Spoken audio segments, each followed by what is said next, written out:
Assalomu alaykum hammaga. Yangi kanalimga xush kelibsizlar. Ismim Shahnoza. Eski kanalim bilganlar bor bo'lsa mabodo Mix O'zbek kelin kanalim bor edi. Ko'plab yozgan SMSlar yozganlarga kattakon rahmat. Nimaga o'chib ketdi, nima bo'ldi, nimaga yangi kanal ochmayapsiz deb yozganlar ko'p bo'ldi. Kattakon rahmat ularga. Kanalimni o'chirmadim.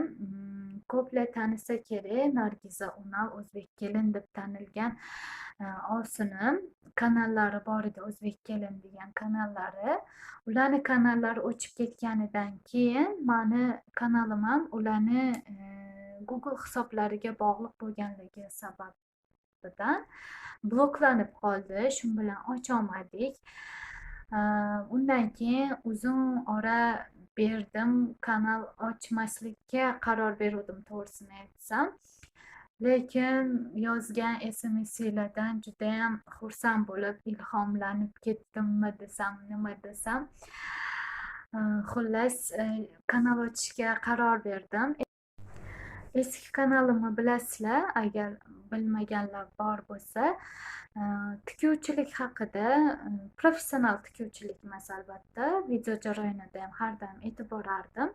Переделка va oson usulda tikish haqida videolarimiz bor edi.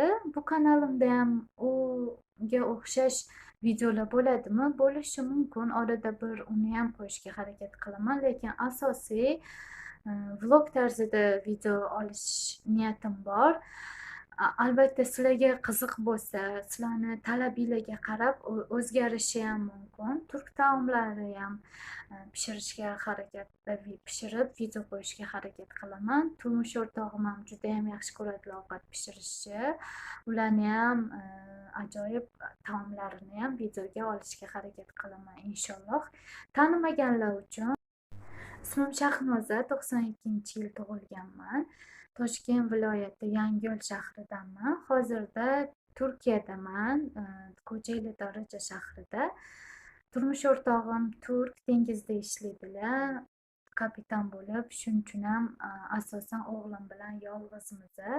Yolg'iz qolgan kunlarimni sizlar bilan birga o'tkazish niyatim bor inshaalloh. Yana bir sabablardan biri, kanal ochishimni sabablaridan biri yolg'iz qolishim, zerikishim, bekorchi bo'lishim.